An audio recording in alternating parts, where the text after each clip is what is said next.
A China destruiu o Brasil.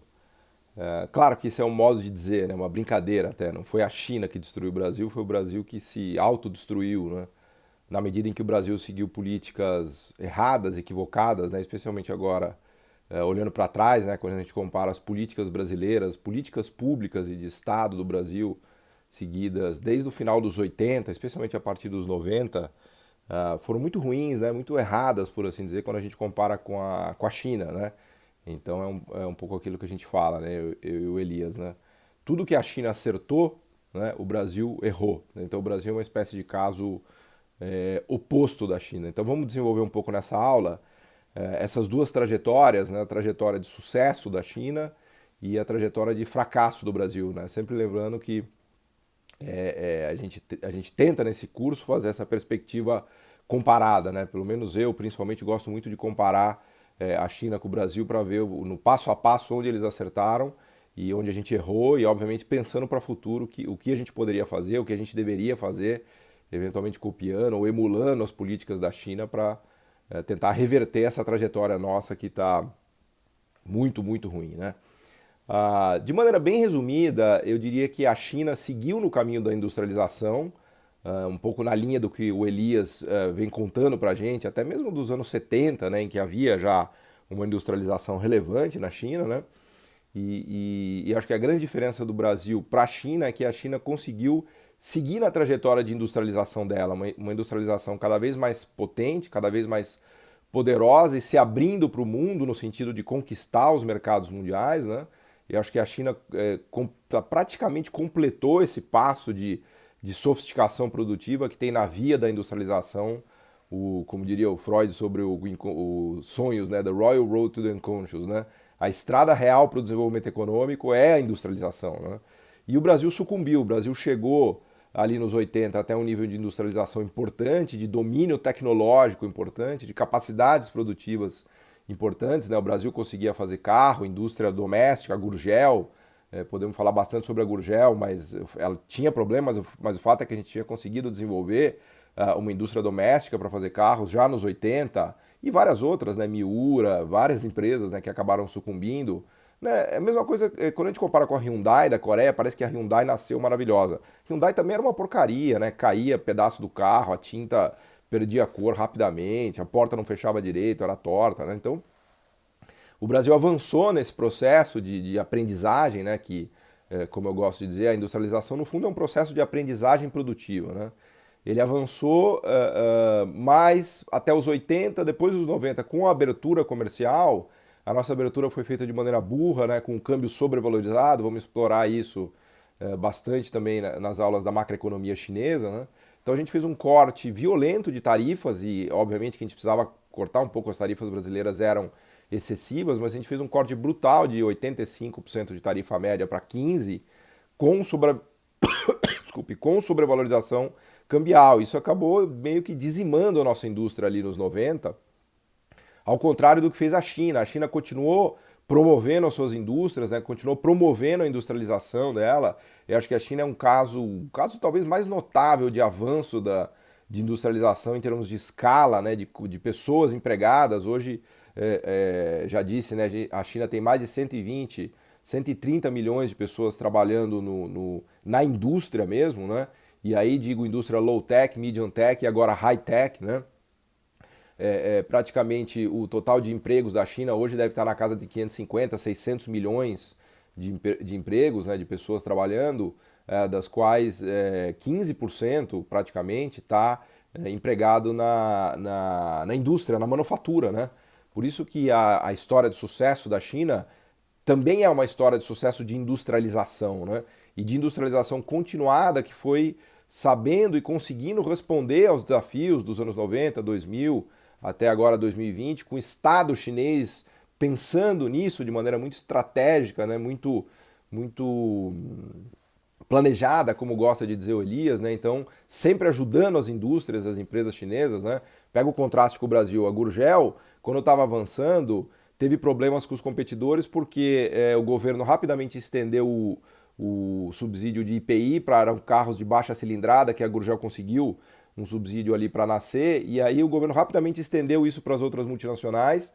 As multinacionais começaram a boicotar a Gurgel, porque diziam para os fornecedores que peças de carros que eram desenhados pelas multinacionais e que a Gurgel usava não poderiam mais ser fornecidas para a Gurgel. Então as multinacionais meio que asfixiaram a Gurgel aqui no Brasil, enquanto que na China o Estado chinês sempre usou o poder dele de alavancagem para proteger e ajudar as empresas chinesas a se desenvolverem e irem para o mundo. Também não é o Estado bonzinho de que protege, tipo aquele filho mimado que você protege até os 30 anos. Não é isso. O Estado chinês, ele, como diz o Elias, né, ele fabricou fabricantes. Né? Então ele soube estimular, proteger e estimular as empresas chinesas, inclusive em carros, né, para elas conquistarem o mundo, como já conquistam hoje com carros elétricos. Né?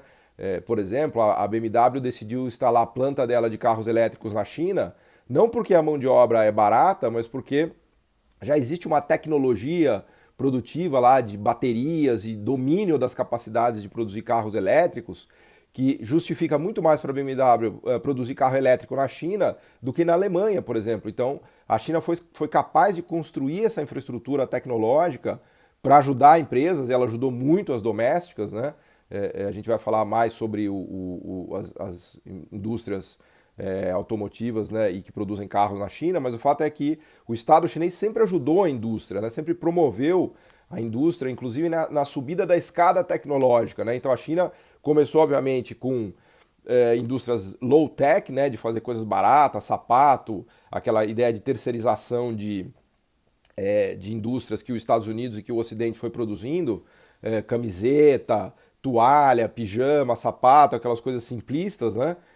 E depois ela foi aprendendo. Então a industrialização ela sempre começa a partir de manufatura de low-tech, né, de produtos de baixo conteúdo tecnológico. Né? Esse é o caminho natural da escada tecnológica. Então a China começou com isso, foi aprendendo, foi avançando para as indústrias medium tech, de conteúdo intermediário, e já conseguiu chegar no high-tech. Então ela meio que concluiu esse processo de industrialização rumo à sofisticação produtiva, e o último passo, que é o suprassumo, que são os serviços empresariais sofisticados e tecnológicos, né? Google da vida. E a própria China já avançou muito, né? com os Alibabás, o WeChat, né? Todas essas empresas de potência de serviços tecnológicos também na China. Né? E nessa última etapa de industrialização high-tech, né? Que a gente vai ver muito ainda nas próximas aulas, o Estado chinês teve um papel fundamental de articular as universidades, os centros de pesquisa, a política de ciência e tecnologia para ajudar a turbinar as empresas chinesas que, por sua vez, estão conquistando o mundo. De novo, a gente fala muito nesse curso da Huawei, né? Até agora eu não sei como fala, e da capacidade dela de produzir equipamentos 5G. Né? Então, isso é um exemplo maravilhoso desse avanço tecnológico chinês e desse caminhar bem sucedido na escada da industrialização e na escala da sofisticação produtiva, né?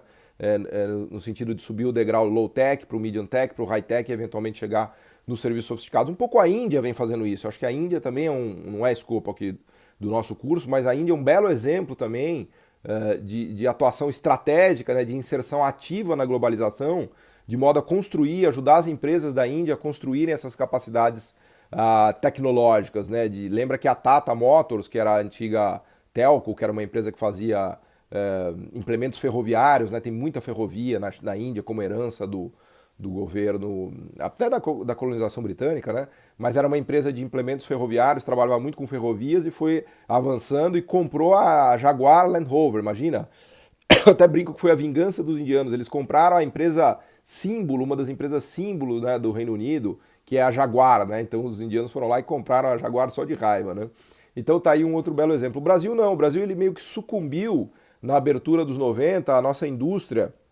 A gente conseguia fazer computadores, a lei de informática teve problemas, mas a gente criou um ecossistema de produção de eletroeletrônicos e computadores minimamente ali, meio tosco. A gente fazia cilindros de mergulho, a gente fazia canhões, né? A Engesa fez canhões que eram um canhão que era o melhor que aquele J.J. Abrams da vida, não me lembro o nome, mas ele conseguia fazer mirar o canhão com o tanque em movimento, né? Uma coisa fantástica para os anos 80. Os tanques americanos não conseguiam fazer isso, né? E claro que depois os Estados Unidos massacrou porque o Brasil estava ganhando a competição desses tanques para fornecer para o Oriente Médio. Né? Não estou defendendo que a gente produza armas de guerra, não é isso. Só estou mostrando que o desenvolvimento tecnológico que o Brasil atingiu nos 80 e depois perdeu. Né? Então, depois por questões geopolíticas, os Estados Unidos, e aliás, esse é um grande drama nosso, né? O Elias explora muito melhor do que eu isso no curso, né? O grande drama nosso é o tio Sam ali do lado, com o porrete dele que atrapalha um pouco a gente. Né? Então,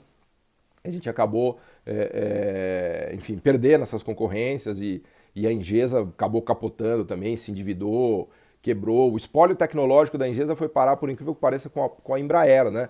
Muita tecnologia, muita capacidade produtiva que a gente tinha na Engesa. Né? Então são exemplos, né, são exemplos de avanços tecnológicos que a gente vinha conseguindo fazer. O Collor brincava que a gente tinha carroças, e é verdade que nossos carros eram carroças, mas a gente poderia ter sofisticado. Eventualmente a Gurgel poderia ter virado uma Hyundai, né? Na China aconteceu isso. A Great Wall Motors, que era uma companhia ridícula de fazer carros, né? Great Wall, imagina, chama a Muralha da China Carros, né? Começou como uma companhia ridícula, hoje é uma potência. Ela já está no mercado europeu fazendo uns baita carros, SUVs, super high-tech, né? Great Wall Motors. Então a China conseguiu, o Brasil não conseguiu. Né? O Brasil foi. Lembra que a gente conseguiu, a gente fez um carro de Fórmula 1 da Copersucar que o Emerson Fittipaldi dirigia, com fornecedores domésticos. Imagina, tudo bem que a gente importava o motor e o pneu, mas a gente conseguiu fazer um carro brasileiro de Fórmula 1 para competir. Né? Então são exemplos. Os Tucanos da Embraer são exemplos de capacidade tecnológica que a gente tinha nos 80 e que sucumbiram, né, nos 90. Com a abertura muito violenta que a gente fez aqui, com sobrevalorização cambial, especialmente na era FHC, a nossa indústria perdeu muito espaço, ela começou a regredir. Né? Houve uma regressão da complexidade produtiva, da sofisticação produtiva da economia brasileira, e ali começa o nosso processo de desindustrialização. Né? Eu acho que a gente fez até uma abertura meio parecida com a Rússia, né? Muito agressiva, não pensada, não estratégica e de maneira passiva, né? Um pouco naquela ideia de acreditar que o comércio mundial é um amigo secreto, né? Que você leva o seu presentinho, ganha seu presentinho e você se especializa nas suas vantagens comparativas e você vai se desenvolver. Não, longe disso. Né? Na verdade, você precisa construir vantagens comparativas em setores high-tech sofisticados e depois que você já tem esse domínio tecnológico, aí sim a sua vantagem comparativa começa a jogar a seu favor, porque aí você tem, como diz um amigo meu, o brilhante economista Eric Heiner, né? Quando você é rico, a sua vantagem comparativa é em ser rico, né? Você continua sendo rico, porque você produz os bens da fronteira tecnológica, os bens high-tech, indústria high-tech, serviços high-tech, serviços sofisticados, né? E quando você é pobre, a sua vantagem comparativa te faz o quê? Se especializar em ser pobre, porque você fica produzindo aqueles produtos da África, né? De África, né? Que é basicamente minério de cobre, minério de ferro, agricultura simplista, né? Todos os países que só produzem mineração e agro são pobres, né? Todos os países que produzem mineração, agro e indústria e manufatura, medium tech, high tech, serviços sofisticados, são ricos, né? Essa é a grande diferença. É evidente que a Alemanha, França, Bélgica são mineradores importantes. Pensa na agricultura francesa, na agricultura da Espanha, poderosíssima, só que poderosíssima articulada e aliada a uma manufatura medium tech e high tech, né? Não como se imagina no Brasil, que a gente vai ficar rico sendo o celeiro do mundo, plantando soja e vendendo minério de ferro. Não, só isso é insuficiente. Aí está o erro do Brasil, né? O erro do Brasil foi ter perdido o caminho da industrialização, achando que a vocação agrária, agrícola e a especialização em mineração seria suficiente, né? Não existe caminho de desenvolvimento econômico sem indústria, sem sofisticação produtiva, né? Até a Austrália, que todo mundo fala, a Austrália teve um processo de industrialização gigantesco. O PIB da Austrália foi a mais de 20% a parte da indústria. Né? Ainda hoje, a indústria na Austrália é top 20. Né? Eles produzem 80, 90 bilhões de dólares por ano de produção industrial. Né? Então é um equívoco. Tem muita gente no Brasil ainda que acredita que é possível se desenvolver sem indústria. Né? Então, o grande equívoco do Brasil foi perder o caminho da industrialização. Né? Principalmente graças a políticas públicas equivocadas, a uma macroeconomia errada, né?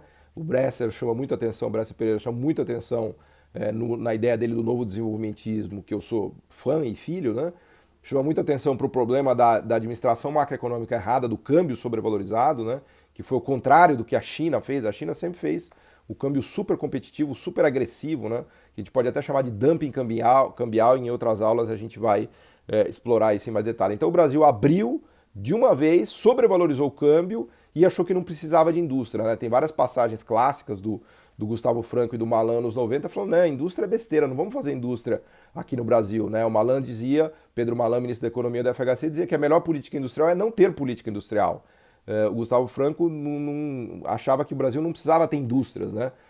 Então, isso dá uma comparação clara para a gente da cabeça dos policymakers na China e da cabeça dos policymakers no Brasil. Então, na China, eles queriam se industrializar a todo custo e queriam avançar na sofisticação produtiva via indústria, via câmbio competitivo, via transferência tecnológica, forçando transferência de tecnologia dos estrangeiros, das multinacionais para as empresas domésticas. Eles criaram campeões internacionais, né, com essa transferência tecnológica. Claro que muitos chineses quebraram, muitos foram incompetentes, muitas empresas não conseguiram avançar, mas outras conseguiram e se tornaram, sim, campeões mundiais, né, da tecnologia e cada vez se tornam mais, né? Então, a China prosperou na industrialização rumo à sofisticação e domínio tecnológico de core, de capacidades difíceis, né?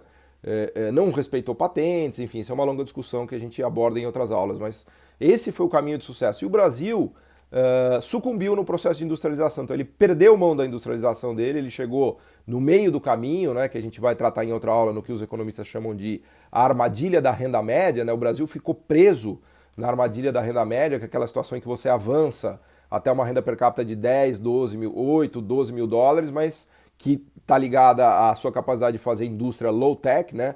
Industrialização ainda de baixo conteúdo tecnológico, e claro, agro e commodities, que é um pacote importante dessa chegada até a renda média, aí você para, né? Então, a América Latina como um todo parou, ficou presa na armadilha da renda média, a África mal conseguiu chegar na renda média, e na China, eu me lembro de conversas com o Otaviano Canuto, por exemplo, ele dizia que, e ele muito tempo em Washington convivendo com as autoridades chinesas, né? E ele me contava que o maior medo dos chineses era ficar preso na armadilha da renda média, porque eles estudaram todos esses processos. Aliás, eles vinham para o Brasil, conversavam com brasileiros, pesquisavam, porque o Brasil era o grande caso de sucesso, né? Talvez junto com o Japão, no período que vai dos 50 até os 80, o Brasil estava entre os 3 países que mais cresciam no mundo. Então vinham delegações chinesas para o Brasil para aprender a estudar, né, conhecer Itaipu. Putz, como é que vocês fizeram Itaipu? O projeto de industrialização brasileiro com baita sucesso, né? Então o Beluso também conta essa história, né? As delegações chinesas vinham aqui aprender com a gente, eles queriam descobrir qual era o segredo do Brasil, né? E agora estamos nós aqui tentando descobrir o segredo da China, né? E aí, não sei quem me contou essa história, que estava conversando com uma delegação chinesa, e aí eles falaram, pô, mas o que vocês fizeram na China para ter tanto sucesso e tal? Eles falaram, não, a gente aplicou o que vocês estavam fazendo aqui nos 70, né? A gente simplesmente aplicou ideias brasileiras, né? Também ideias brasileiras na China, né? Lembra que em 1980 a produção industrial brasileira era maior do que a produção industrial somada da China e da Coreia do Sul, somada, tá? O nosso parque industrial era mais potente do que China e Coreia do Sul somado, né? A gente exportava 20 bilhões de dólares, eu não me canso de repetir esse dado, enquanto que Coreia do Sul e China exportavam 18 bilhões de dólares em 1980. Hoje a China exporta mais de 2 trilhões, Coreia quase 700 bilhões e o Brasil apenas 220, 230 bilhões de commodities, né? De commodities, e aí a gente chega no segundo bloco dessa aula, que é a parte de especialização produtiva em commodities, né? E eu já vou dizer por que então a China matou o Brasil com 2 golpes fatais, né? A parte de commodities, que sempre foi a vantagem comparativa do Brasil, no limite é um caso de doença holandesa. O que é doença holandesa? Esse é um termo que os economistas inventaram, na verdade foi a revista The Economist que inventou no final dos 70 para descrever o que aconteceu com a Holanda quando ela descobriu uma reserva gigantesca de gás e petróleo no campo de Groningen, né? O campo de Groningen produz praticamente 10% do gás de toda a Europa, né? Acho que se explodir aquilo ali, explode a Europa inteira, né? De tão gigante que é o campo. E começou a se observar um fenômeno esquisito na Holanda, porque o gás e o petróleo exportado ali da região começou a apreciar a moeda, que acho que era o florim, não me lembro na época qual era a moeda holandesa, mas começou a apreciar, sobrevalorizar o câmbio da Holanda e atrapalhar o setor manufatureiro holandês. E ao observar isso e tratar disso daí, a revista The Economist cunhou esse termo, doença holandesa, e depois virou uma agenda de pesquisa grande no Banco Mundial. Vários e vários pesquisadores e trabalhos feitos nos anos 80, principalmente sobre países africanos, né? com o choque do petróleo, que os países ricos em petróleo começaram a sofrer doença holandesa, porque o aumento do preço do petróleo sobrevalorizou a moeda desses países e atrapalhou, inclusive, o setor agro, né? Manufatura quentinha e setor agro. Tem vários casos de... A Nigéria é um belo exemplo de país que meio que sucumbiu, teve sua agricultura toda detonada ali nos 80 por conta da sobrevalorização cambial, também graças ao choque do petróleo. Lembra que o choque do petróleo deixou a América Latina pobre e deixou os produtores de petróleo ricos, né? Foi uma transferência de renda no mundo muito importante. Então o Brasil ele começa a sofrer em paralelo, né, nos 90, essa doença holandesa, porque na medida em que o nosso câmbio sobrevaloriza e as tarifas são violentamente cortadas, vejam, eu não quero defender com isso um protecionismo eterno e infinito que faz com que nossas empresas fiquem ineficientes a vida toda. Não é isso. Eu acho que a proteção é um pouco a ideia da indústria infante. Você protege até determinado momento, põe metas, põe contrapartidas tecnológicas, contrapartidas de exportação, como fez a Ásia, e o país vai ter que se virar, a empresa vai ter que se virar. Não é para ficar sustentando indústria moribunda, tá? Mas o fato é que quando a gente cortou tarifas, o Brasil voltou a se especializar na vantagem comparativa natural dele, né? Com a sobrevalorização cambial e com o corte de tarifas, só o agro e a mineração conseguiram sobreviver e prosperaram, né? Só que voltamos no que eu falei há pouco, só agro e mineração não é suficiente para levar um país ao desenvolvimento econômico. Então a gente começou a ficar com uma cara de país de doença holandesa, né? Que o Bresser destaca muito isso com razão, né? Países que só conseguem produzir commodities e agro, e isso atrapalha o setor industrial, especialmente pela via da sobrevalorização do câmbio, né?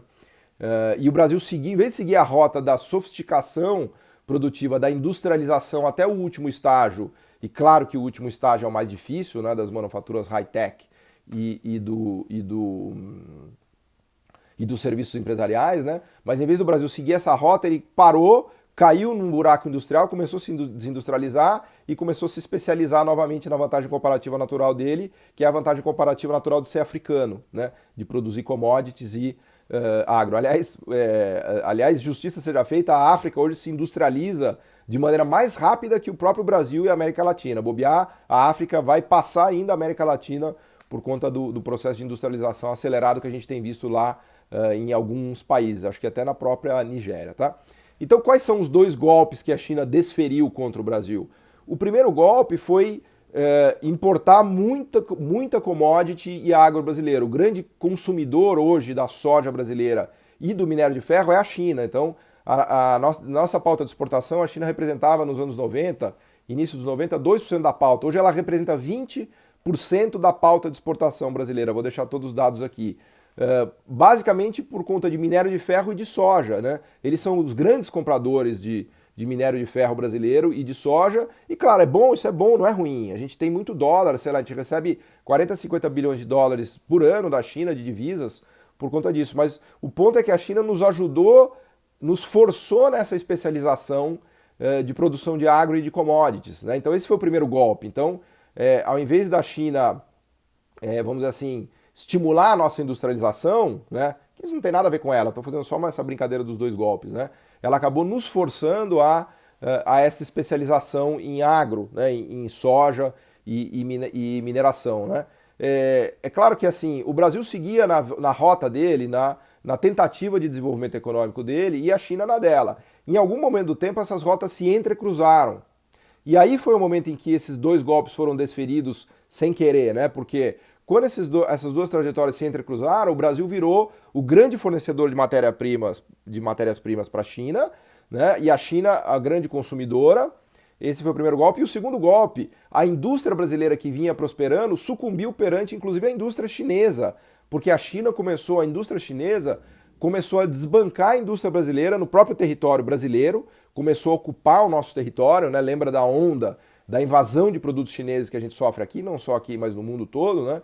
Com a coisa do dumping cambial, câmbio muito agressivo, escalas produtivas sem precedentes na China, e ajuda do Estado, né, turbinando as empresas com subsídios, com fundos públicos e etc., a China conseguiu ter um avanço industrial notável no mundo. Então ela desbancou a indústria brasileira, foi desbancando a indústria brasileira aos poucos aqui no mercado interno brasileiro. Basta conversar com qualquer empresário industrial no Brasil, ele vai te contar essa história de como veio um chinês e roubou o mercado dele, acabou matando ele ou transformou ele num maquilador, num mero importador de coisas fabricadas na China, né? Por exemplo, eu tinha um aluno que essas histórias, assim, eu dou aulas há mais, sei lá, 20 anos, né? E eu sempre converso com os alunos sobre essas histórias, né? Então, aliás, qualquer relato, qualquer coisa, escreva aqui nessa aula também, se você tiver coisas para compartilhar nesse sentido, é muito legal porque enriquece aqui a nossa aula e o nosso ambiente de discussão, né? Um aluno me contando que o pai tinha uma fábrica de fazer esteiras das malas no aeroporto, né? Aquela esteira, quando você chega do avião, tem uma esteira onde você pega a sua mala, né? Então ele fazia, ele era um empresário super competente, industrial brasileiro, fazia todas essas esteiras para os aeroportos brasileiros. E aí, a certa altura do campeonato, a China entrou nesse mercado, destronou o cara e a empresa dele praticamente quebrou, ele virou um importador de peças, de peças e desses componentes da China, né? E aí só é um exemplo, mas como esse, eu poderia dar milhares e milhares e milhares de exemplos, né? Então, a China desbancou, foi desbancando a nossa indústria aqui no mercado interno e também no mercado externo, porque muitos mercados em que o Brasil engatinhava já e tinha, vamos dizer assim, algumas capacidades, o Brasil já exportava para o Oriente Médio, exportava para países africanos, estou falando de bens industriais, tá? Exportava, lembra do tanque, né, que a gente ia colocar no Oriente Médio, carros, ainda que de multinacionais, mas também na África, na América Central, na América Latina, né? Um outro amigo meu era fornecedor de autopeças. Ele vendia autopeças produzidas no Brasil para países latino-americanos também. Me contou a história que quebrou porque justamente a China dominou esse mercado de autopeças também na América Latina, né? Então, a China não só desbancou a indústria brasileira dentro do território brasileiro, como no resto do mundo, né? Na América Central, na América Latina como um todo, na África, no Oriente Médio, que eram mercados que o Brasil ainda conseguia, mal ou bem, conquistar, né? Ele estava caminhando. Lembra que nos 80, nos 90 a gente ainda estava caminhando nisso, né? Então, a China desbancou a nossa indústria domesticamente, desbancou a nossa indústria no mercado mundial e nos forçou a uma especialização ainda mais intensa, ainda mais violenta em commodities e bens agro, né? Então esses foram os dois golpes fatais que a China desferiu contra o Brasil, contribuindo para a nossa especialização em produtos agro e de mineração e desbancando a nossa indústria no mercado interno e no mercado mundial. Então, e de novo, a nossa história se entrecruzou, né, porque o Brasil tem vantagem comparativa muito violenta nesses produtos, açúcar também, né?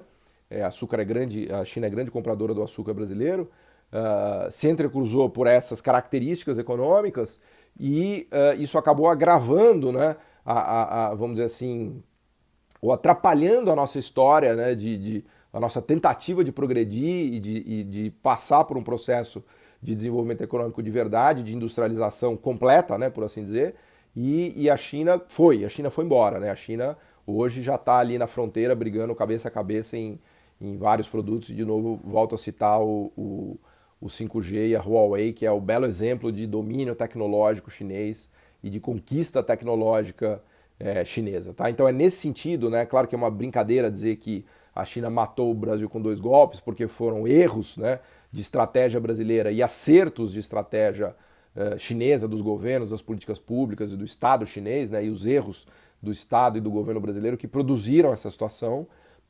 E não foi então a China que quis vir matar o Brasil, nada disso. A China estava fazendo lá a trajetória dela e fazendo os acertos dela e o Brasil fazendo os erros dele, né? E ao longo do tempo e ao longo da história foi isso que a gente observou e que, enfim, esse é um tema que está presente no curso todo e que a gente vai voltar a ele de uma maneira ou de outra, a gente vai sempre conversar com esse tema da briga, entre aspas, Brasil e China. Obrigado.